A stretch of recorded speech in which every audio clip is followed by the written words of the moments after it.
Most beginners don't have a color problem, they have a value problem. And that's a good thing because it can be learned. You can paint a believable painting with all the wrong colors and the values will save it. Value does the heavy lifting. Color does the decorating. And beginners want to decorate before they have built a foundation that they can actually paint on. If you've ever felt stuck about mixing colors, value is the way out. Good values can save bad color. Even if the colors aren't perfect, it will still work because the values are correct. Good color cannot save bad values. No amount of beautiful color can save flat values. Squinting is not a trick, it's a tool. We're going to talk about that in a few minutes. First off, though, we're going to have some examples of values and paintings. We're going to look at some paintings and we're going to look at some black and white photos of those paintings to see where the values are. Now, if you are starting a painting from a photo, print the photo out in color and in black and white. And we're going to learn why and how to use that in just a few minutes. If you're gaining something from this, I sure would appreciate a thumbs up and a subscribe. If you don't have a grayscale or a value finder, I'm going to put a link in the description where you can get one. You can buy one at just about any art store, a big box store, whatever. But I'll put a link there and you can use that if you want to get it online. Okay, let's look at some examples. Here's the painting, and here is the black and white photo of the painting. Okay, so you can see, look down in here at how dark it is, back in here, up through here, very dark, and then it gets lighter and lighter. What are we learning here? What's the point? We are learning that without these values, this painting will never work. It does not matter what colors I'm using here. I mean, look at this sky. It's mostly, now yes, in a sunset or a sunrise, there's going to be sky that color, but you know, it's not extremely realistic. It's almost abstract, but you absolutely must have the darks and the lights and the midtones. And when you are painting from a photograph and you put it in black and white, now you can easily see where the darks are. Okay, and so here, this was painted from a photo that my daughter took, and I believe it was in Alaska. And so then I printed out the photo in black and white. So the thing I added clouds, and they are almost competing with the mountains. These mountains back here look so much different than these, but in the photo, that's exactly how they are. They are much lighter than these back here. So in order for me to, I'm not really happy with this painting, so I can come in here now and erase those clouds, paint over those clouds, and see if I like that better, because I'm not happy with it at this moment. But that's what these things will help you do. I mean, the clouds are fine, they're right, but I don't like them. So in acrylic paint, I have every opportunity to change that.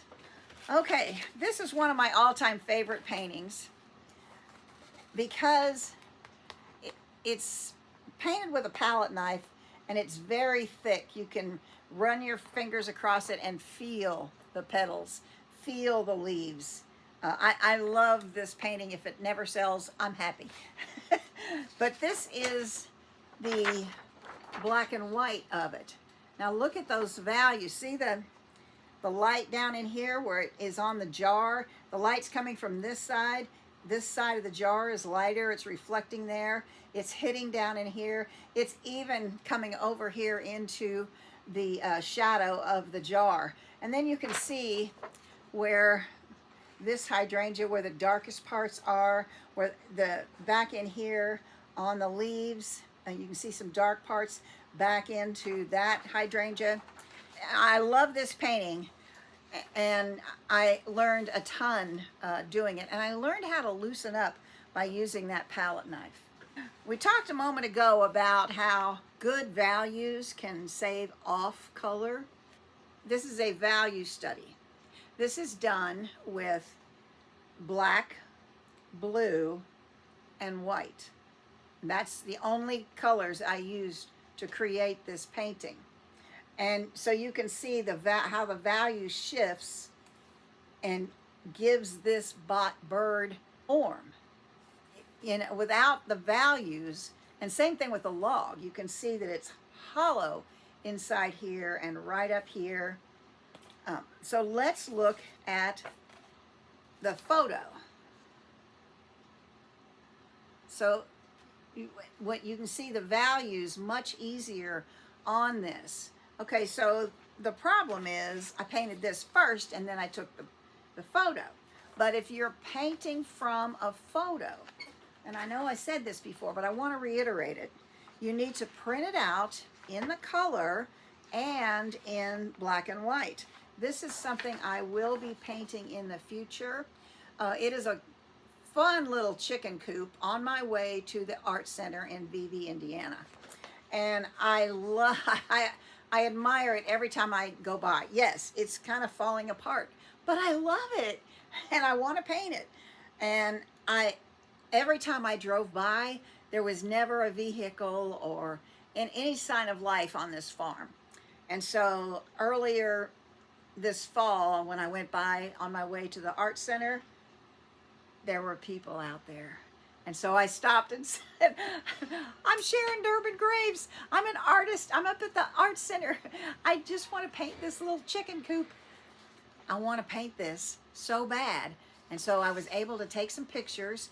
I took about a dozen and I printed a couple of them out in black and white, and I manipulated the balance on it. So I don't know if you can tell the difference here. Look at that white door on the side, okay? So when you see it here, they're not the same. When you're gonna paint something from a photo, always print it out in black and white, at least black and white, if not the color. But you need the black and white more than the color to help you determine where are the shadows and the highlights. Now you can see here how much darker this is than this. The light's coming from this side. And so this is getting the shadow off of the little overhang right there. And it's got real weathered wood. Same thing down here. It's getting shadow off of this. And it's really weathered. Down here's where the water has splashed up in the dirt from rain. But this side is lighter. And you can see here in the trees where the darkest parts are back in there. So you don't have one big mass of green that you can tell, okay, there are layers of green. There is depth in the trees. So those are all things you're going to learn by having a black and white photo to work from. Okay, so we talked about squinting, and I said I would talk about that a little bit more. If you squint, what happens? Can you see where the light is and where it's darker? What happens when you squint is it kind of filters out all the noise of what you're looking at and just shows you big shapes and where the light is and where the dark is. So right now, go ahead and squint and just look at anything around you and see how it changes what it is you're looking at. Values give beginners permission to have confidence before they really should have confidence. You can stop chasing perfect color and all of that and use your values to give you the confidence you need to move forward, because that's where it will come from. Fears you may have are fears of mixing wrong, fears of ruining a painting. Oh gosh, who doesn't have that fear? You're looking at a white canvas and you're thinking, oh, I hope I don't screw this up. Fear of not being good with color. Values equals control and knowledge. If you're new to painting, value lets you make progress before you're confident enough to actually make the progress. Use your values, work on that. And if you want to paint something like my bird painting with just one or two colors and work on those values on how to paint something and give it depth without a ton of color, that's a really good way to practice. And I really do highly recommend it. That cup painting, that's exactly what that is. It's learning values. And not worrying about the color. Set a cup in front of you, draw it, photograph it, print it out in black and white, and then paint it. After you've studied it for a while, after you've done all those things, now you're figuring out where the values are and how they're going to work for you.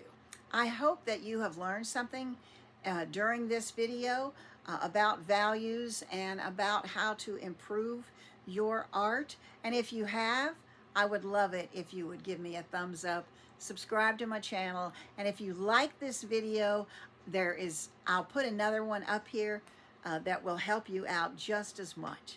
Thank you so much for being here. You don't know how much I appreciate it. Have a wonderful day, and let's paint together soon.